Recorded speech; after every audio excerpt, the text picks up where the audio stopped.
ரசத்தினுடைய பறக்கும் தன்மையும் ஓடும் தன்மையும் இழந்திருக்கிறது. நாம் மஞ்சள் கொடுத்து அதுக்கு உயிர் உண்டாக்குகிறோம்.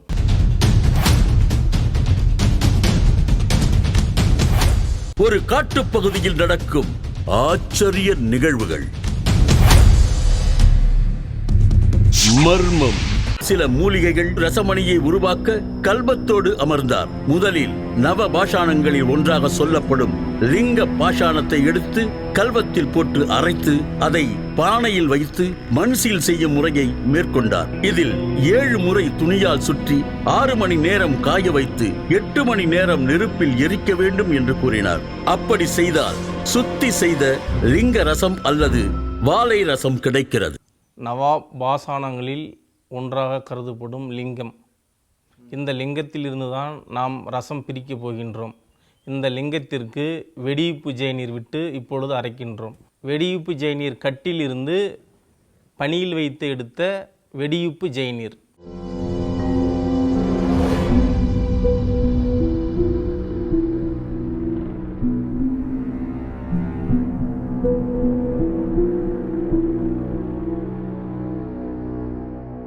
உப்பு திரவகம்.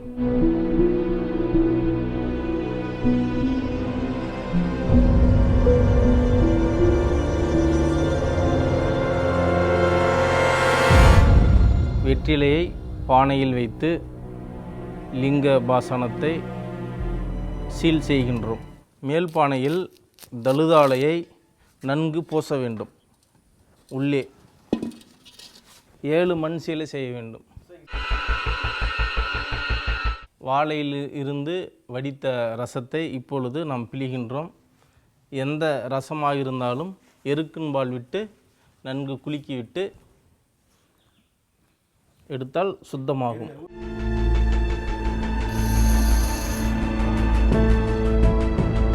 அந்த ரசத்தோடு சில மூலிகைகளை சேர்த்து அரைக்கிறார். தழுதாளை மூலிகை நாம் இப்பொழுது ரசத்து போட்டு அரைக்கின்றோம். பனித்தாங்கி மூலிகை, வட்டகிழுகிழுப்பு மூலிகை, தொழுங்கண்ணி மூலிகை, சிவனாறு வெம்பு,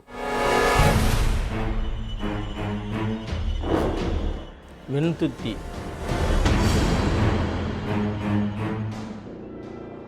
பாதரசம் என்பது இறக்கை இல்லாத பறவை, கால் இல்லாத மிருகம் என்று சித்தர்கள் கூறியதை நினைவுபடுத்திக் கொண்டே பறக்கும் தன்மையையும் ஓடும் தன்மையையும் இந்த மூலிகைகளை கொண்டு நீக்க வேண்டும் என்று சொல்கிறார். தண்ணீர் ஊற்றி நன்கு அலசி பாதரசத்தை தனியாக பிரித்து எடுக்க வேண்டும்.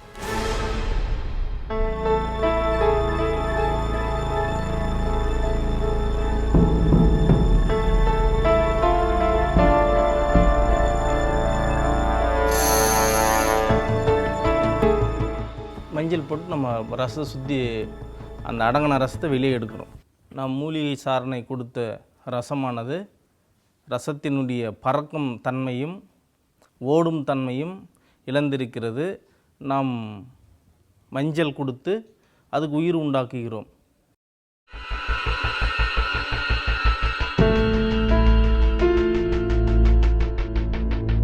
ரசத்தை தனியாக எடுத்து துணியில் பிழிந்து எடுக்க போகின்றோம்.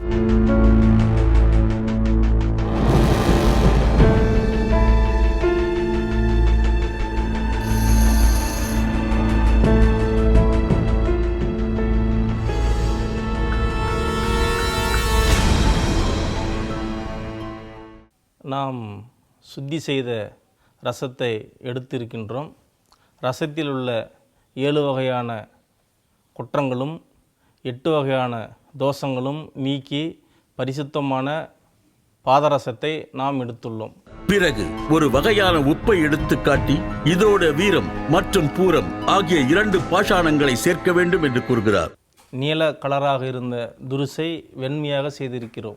இப்படி கிடைக்கும் துருசு சுண்ணத்தை பனியில் வைத்தால் ஜெயநீர் கிடைக்குமாம். அந்த ஜெயநீரில் பாதரசத்தை கலந்து அரைத்தால் வெண்ணெயாகி ரசமணி உருவாக்குமாம்.